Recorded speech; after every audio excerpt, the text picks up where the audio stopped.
Welcome back to Life Be Lifing. Today's episode is called Married, but Emotionally Single. And this conversation might hit home for a lot of people because sometimes the hardest loneliness isn't being by yourself, it's being married and still feeling alone. It's sharing a home but not sharing your heart. It's sleeping beside someone every night but feeling like they are 1,000 miles away. Today's question is, when did we stop being each other's safe place?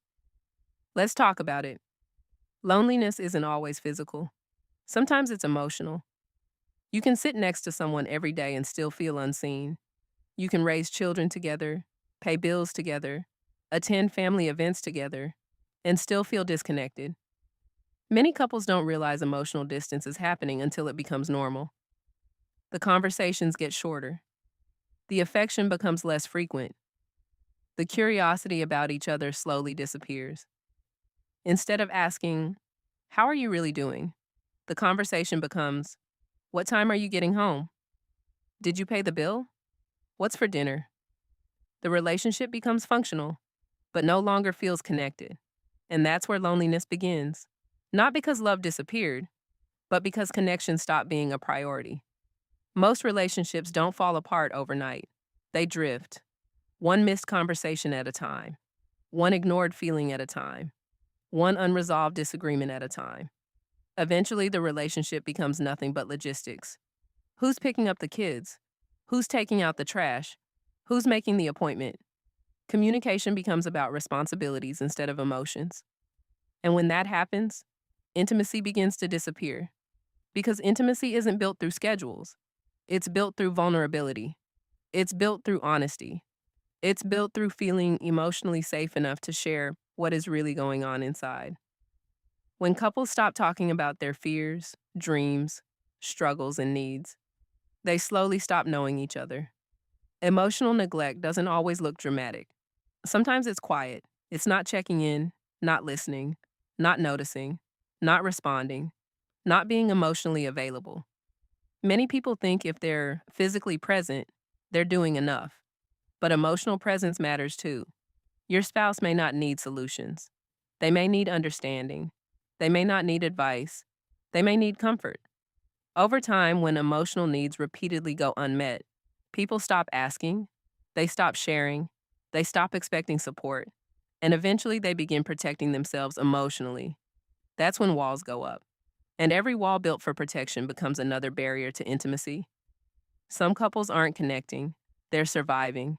Surviving bills, surviving stress, surviving work schedules, surviving responsibilities. Life gets busy, and before they realize it, they've become teammates instead of partners, roommates instead of lovers, co-parents instead of companions. The relationship becomes centered around managing life rather than sharing life. And while survival is necessary during difficult seasons, you cannot stay there forever. A relationship that only survives eventually forgets how to thrive. Connection requires intention. Nobody accidentally builds intimacy.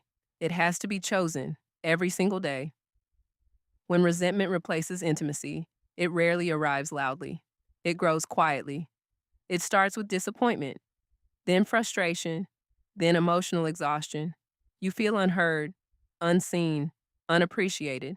You keep giving, keep trying, keep waiting for change, and eventually the hurt turns into resentment. The problem with resentment is that it steals intimacy.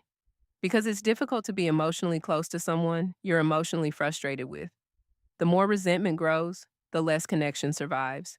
And many couples don't realize they're carrying years of unresolved hurt until they can barely recognize the relationship anymore. Take a moment and ask yourself, do I feel emotionally connected to my spouse? Have we replaced meaningful conversations with routine communication? Do I feel safe sharing my emotions? Am I truly listening to my partner? Are we surviving life together or actually connecting? And most importantly, when did we stop being each other's safe place? Marriage is more than staying together. It's choosing each other. It's protecting emotional intimacy.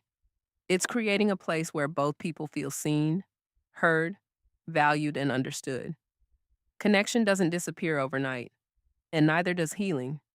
If emotional distance was created one day at a time, it can be repaired one day at a time.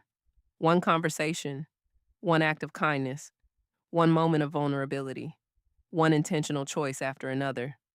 Because the strongest marriages aren't built by perfect people. They're built by people who keep choosing connection even when life gets hard.